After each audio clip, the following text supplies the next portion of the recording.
is they come in the third place in the NFC East.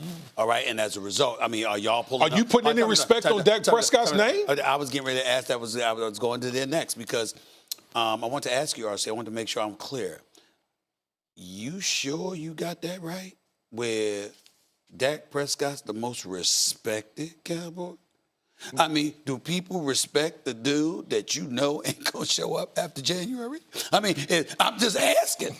You said it. You said it. I'm just taking your words. I'm just taking your words as a fair question. I think it's a very, very fair question. You're twisting my words now. I'm asking a question. I'm asking a question. Yes. The way that Dak Prescott leads, the way that Dak Prescott approaches his job, the man that he is walking in and out of that stadium every day, absolutely, he's the most respected Dallas Cowboy. And you act like Dak Prescott has never produced in his career. I think this is a guy that finished second in MVP voting 2 years ago. Fabulous regular season quarterback. I think he's a fabulous regular season quarterback. That's what I think of him.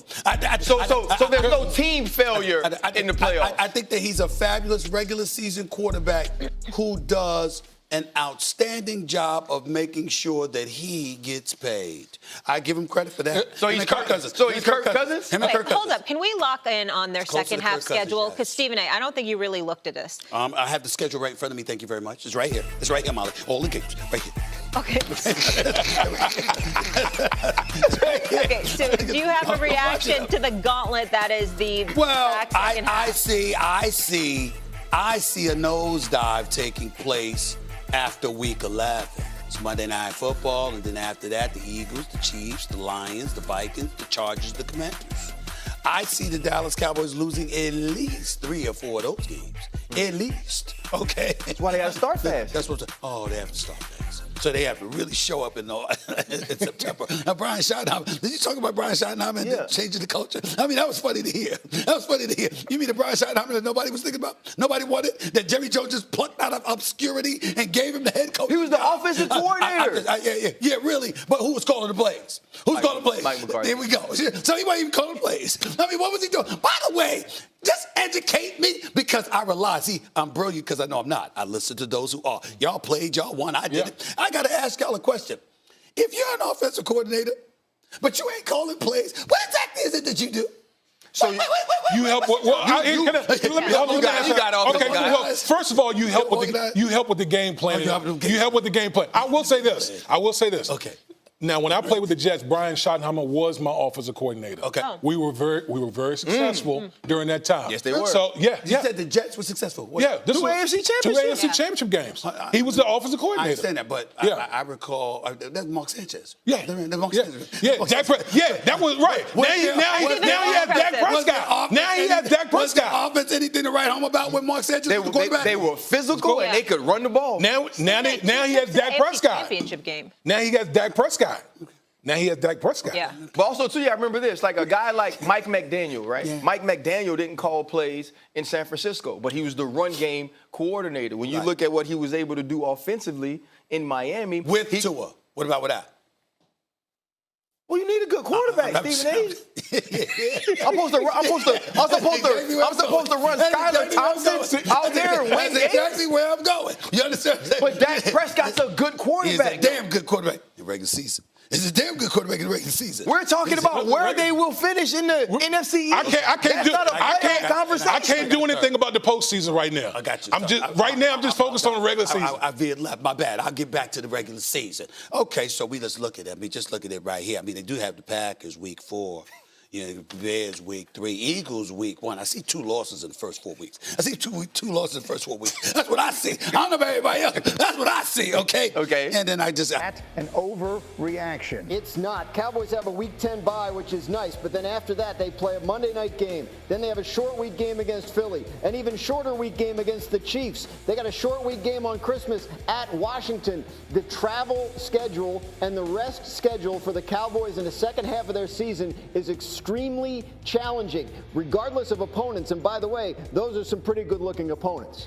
They have 4 Thursday night games or Thursday games this season, which is the first time any team has ever had that. When you see these schedules come out and you see it backloaded like that, and we take into account they bring in George Pickens and all that, what does it mean for the Cowboys? I mean, it means the Cowboys need to start this season playing extremely well. They need to start at a high level. They need to start by winning football games. There will be no moral victories for Sharpe and this team early on in the season. When you truly look at this roster and the way they've built themselves offensively, this team can be extremely explosive, extremely competitive. They need to shore up some things on the defensive side of the football. But if they don't start early and if they're not winning early, we know how the cycle of what the voices outside of this building will say and the pressure that can be on this team. Let me give you their first 4 games. They open, we all had seen that already. They open on that Thursday night at Philadelphia, the defending champions, and they're home to the Giants, then at Chicago, and then they get Green Bay.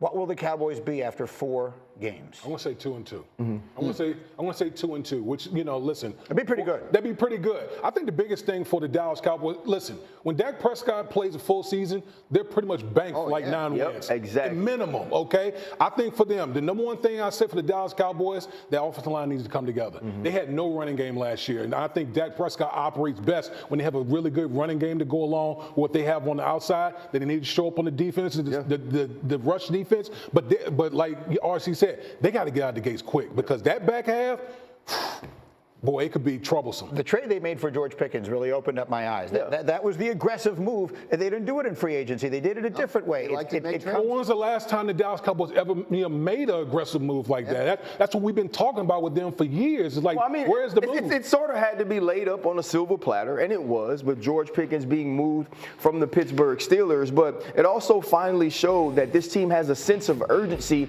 in trying to win and trying to do something different. But it doesn't matter if this team is 500, like Graziano said, after the bye week, it's going to be extremely difficult to win some of those games, not having rest, playing against good football teams in that travel schedule.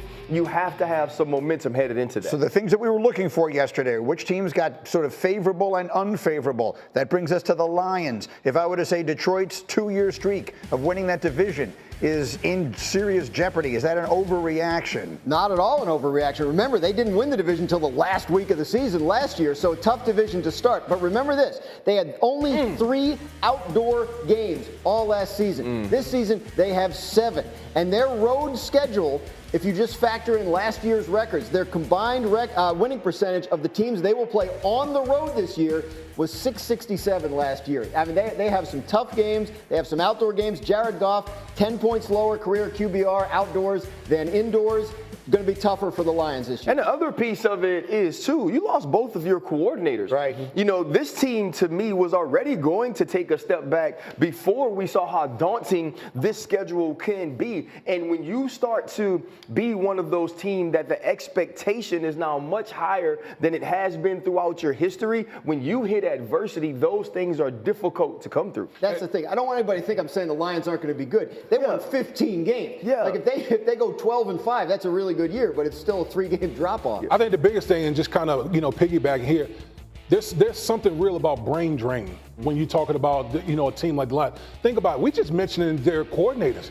We're not even talking about all the assistant coaches that they've lost. So they've lost a lot of really good coaches to other organizations. 7 of their 9 road opponents made the playoffs last year. The 2 that didn't are the Bengals and Bears. Right. The Bengals have Joe Burrow, and the Bears, we think, might be massively improved. And the other part about this is, too, and D. Wood knows this, Graziano's seen it, supposed to and should have is draining as well. We were supposed to beat the San Francisco 49ers the year before. We should have gone to the Super Bowl last year, but we have injuries. You only get so many opportunities to capitalize on your window. And it's been 2 years in a row now that the Detroit Lions have fallen short. And now, because of your great success, you lose important pieces to the puzzle. They open, the Lions open at Green Bay, Then they have home Chicago and then at Baltimore. That is potentially a very tough start for them as well. One more, Graziano. If I said Jackson Dart is going to be the Giants' starting quarterback by November, is that an overreaction? It's not. The Giants knew they had a tough schedule, but then it came out and the order of the game made it even worse.